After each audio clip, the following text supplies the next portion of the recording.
Friends, whatever happened to the people sitting in that Air India plane in Ahmedabad, God forbid that it should not happen to anyone but friends. Sometimes some things happen which only those people can believe who believe in God. Actually, there was a Baba in this plane who looked like a divine saint and a 14-year-old child. After listening to what the Baba and this child did together, you will believe that God comes in any form and protects his devotees. But friends, before we move forward in the story, if you also want God to give strength to those who have lost their loved ones in this incident, then like the video and write Om Shanti in the comment box. Let us know this whole story. It was the month of June in the year 2025.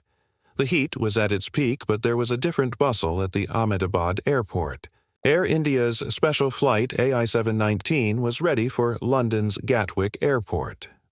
Big industrialists, leaders, doctors, artists, and foreign citizens were going to board the plane. The size of the plane and its interior decoration were much more special than the other flights.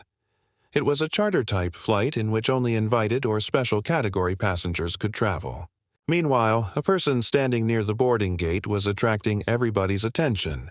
A sadhu. He had only a white sheet on his body, ashes on his body, many rudraksha beads around his neck, matted locks on his head, and there was a strange depth in his eyes. He was not talking to anyone, but his silence was spreading in the environment right from his presence. Some passengers were surprised to see him, some were worried, and some were upset. Who is this Baba who will sit in the business class? Someone said that maybe a fakir who must have been called by some rich man. Another guessed, but the saint did not react to anything. At the same time, standing in the line for boarding was Pooja, a 35-year-old woman wearing a simple salwar kurta, a small bindi on the forehead and depth in the eyes. With her was her 14-year-old son, Shankar. Shankar looked like normal children, but there was a strange seriousness in his eyes. He had a keen interest in airplanes since childhood. He not only recognized the planes but also had complete knowledge of their technical systems and controls. He had learnt all this from his grandfather, who had been a pilot in the Indian Air Force. During boarding, Shankar's eyes were repeatedly going towards that Baba. He held his mother's hand and softly said, "Mummy, something is wrong. Baba did not come here just like that. I feel so. Something big is going to happen today. We all should talk to our homes once Puja Choki." Then scolded his son lightly, "Don't say such things, son. Everything will be fine. This is just a journey. We will reach London and come back." But Shankar's eyes were stuck on that Baba, and then Baba came walking towards him. Looking at Shankar, he smiled and said, "Don't take this boy's words lightly. His words are a hint of the future. Today such an event will happen which no one has imagined. This journey is not ordinary." Pooja was stunned. Other passengers also became uneasy on hearing this. Someone said, "Tell the pilot to bring this Baba down." Another passenger shouted, "He is spreading fear. He should be arrested," but Baba was standing still as if he has come from some other world. His eyes closed and he went into a meditative posture. Standing there itself, boarding started in the plane. Everyone started sitting on their respective seats. Baba had got an A seat in the business class, which gave a slight glimpse of the cockpit from the front glass. Shankar and Pooja were sitting 12th in the economy class. 12 were seated on the seats, but Shankar's eyes were constantly on Baba. The takeoff of the plane was announced. All the passengers fastened their seat belts, switched off their mobiles, and some people even started chanting mantras loudly. Shankar again told his mother, "Mummy, believe me, Baba is not an ordinary person. I feel some connection with him." This time, Pooja looked at her son seriously. Shankar's face was really calm but serious. Then the plane caught the runway and started moving towards the sky in a few seconds. At the same time, a slight problem was registered in the cockpit. There was a 1-second wobble in the flight autopilot. The pilots exchanged glances but said nothing. The takeoff was successful. After 20 minutes, when the plane was at an altitude of 32,000 feet, There was a strange vibration. Then suddenly the lights went off once and then a warning came from the cockpit. "We are facing a little technical problem. Please stay calm." But the tension had already started. Shankar immediately unbuckled his seatbelt and stood up. His eyes were towards the cockpit and he said, "I want to go there. Something is going wrong." His mother stopped him, but Baba now came out of his samadhi and said, "Let it go, now the time has come." Till now, people were thinking that this Baba and Shankar are different, but actually it was a secret which Shankar's mother later told the media that how he was sitting in the plane, there was already some relation between Baba and Shankar. Shankar had never met this Baba, but many times he used to mention seeing Baba in his dreams, but Pooja used to forget it, considering it a normal dream.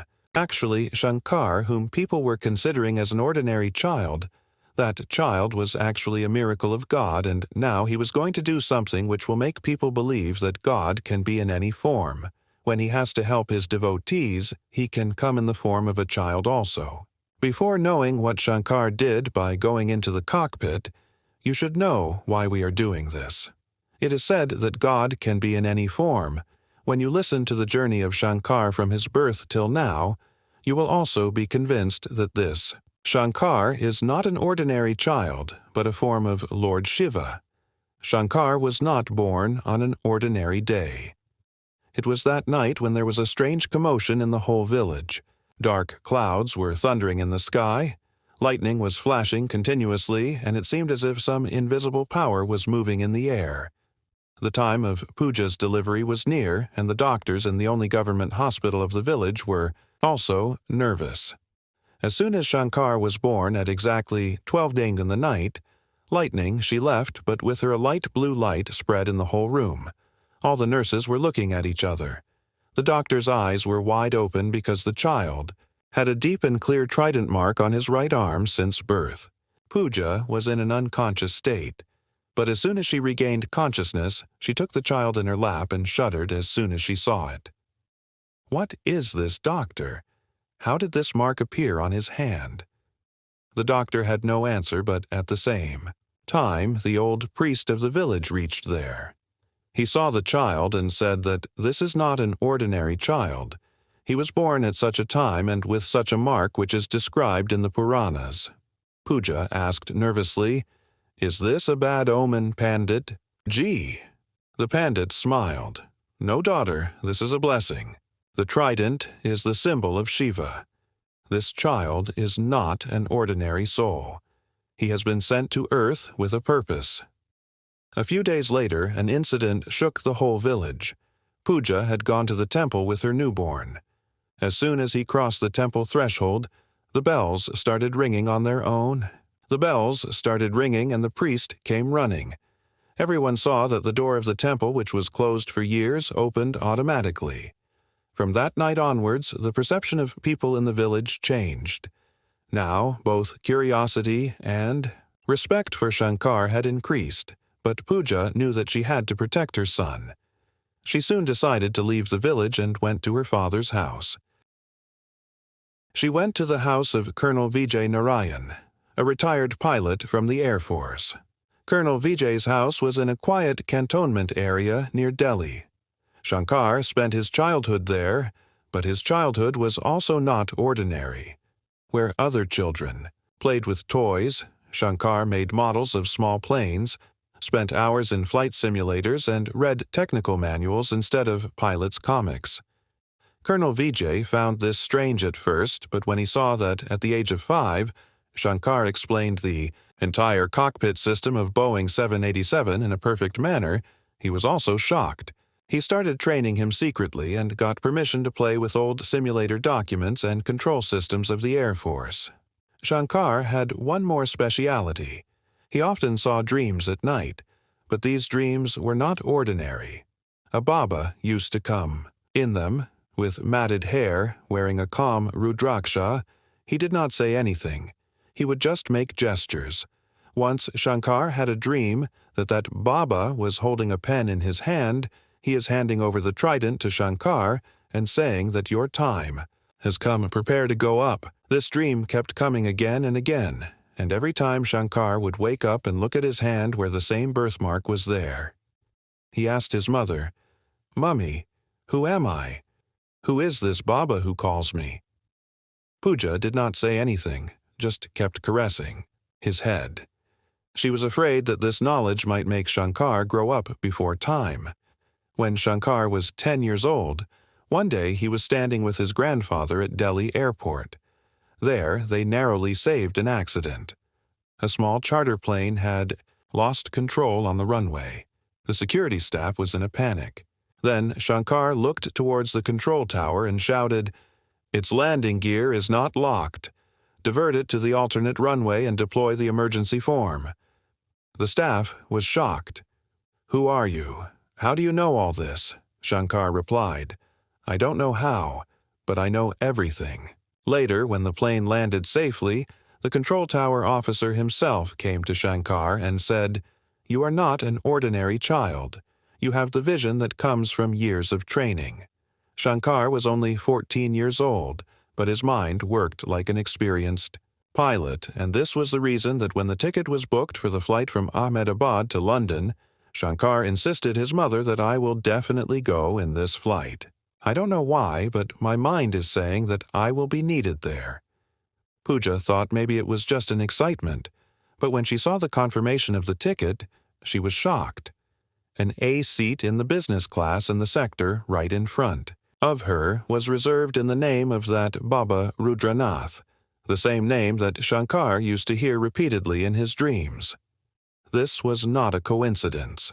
This was the beginning of that journey, which was not just a flight, but a call of destiny.